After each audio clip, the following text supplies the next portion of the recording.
LTT ත්‍රස්තවාදීන්ගේ සියලු සැපයුම් අඩාල කිරීමට වන්නි මෙහෙයුමේ විරෝධාර රණවිරුවෝ සමත් වෙති. ත්‍රස්ත බංකර් ඉදිකිරීම සඳහා යොදාගත් යන්ත්‍ර සහ සැපයුම් කටයුතු සඳහා යොදාගත් වාහන රැසක් ආරක්ෂක හමුදාව අත්පත් කර ගැනීමට සමත් වූහ.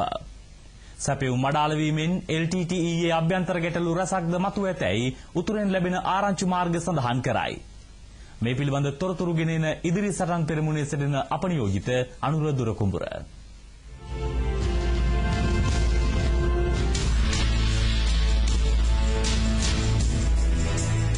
ත්‍රස්තවාදයේ සිටින ප්‍රදේශවලට හොර රහසේ ඇතුළු වී රණවිරුවන් එල්ල කරන ප්‍රහාර හේතුවෙන් LTT ත්‍රස්තවාදීන් මේ වන විට ගැටලු රැසකට මුහුණ පා සිටිනවා.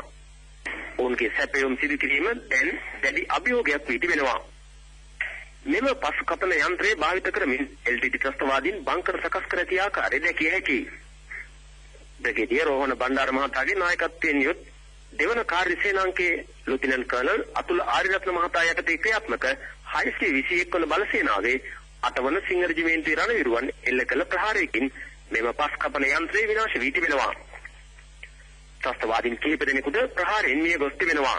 LTT ත්‍රස්තවාදීන්ට විරෝධාර රණවිරුවන් දැවැන්ත ප්‍රහාර එල්ල කරමින් මේ දිනවල ශීඝ්‍රයෙන් ඉදිරියට ගමන් කරනවා. ත්‍රස්තවාදීන් බංකර් සෑදීම සඳහා පස් සකස් කරමින් සිටි අවස්ථාවේදී රණවිරුවන් එල්ල කළ දැවැන්ත ප්‍රහාරයකින් මෙම වාහනය විනාශ වී තිබෙනවා.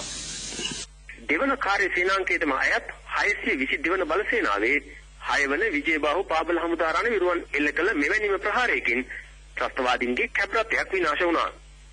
එහි ගමන් කළ ත්‍රස්තවාදීන් 4 දෙනෙකුට විනාශ වී තිබෙනවා. එමෙන්ම ත්‍රස්තවාදීන්ගේ ගිනියවි කිහිපයක්ද සොයා ගැනීමට රණවිරුවන් සමත් වුණා.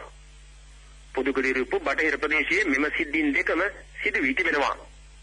මේ අනුව රණවිරුවන්ගේ ප්‍රහාර වලට බියෙන් ත්‍රස්තවාදී නායකයන් තම ගමන් බිමන් පවා සීමා කර තියා කාර්යයක් දැකිය හැකියි.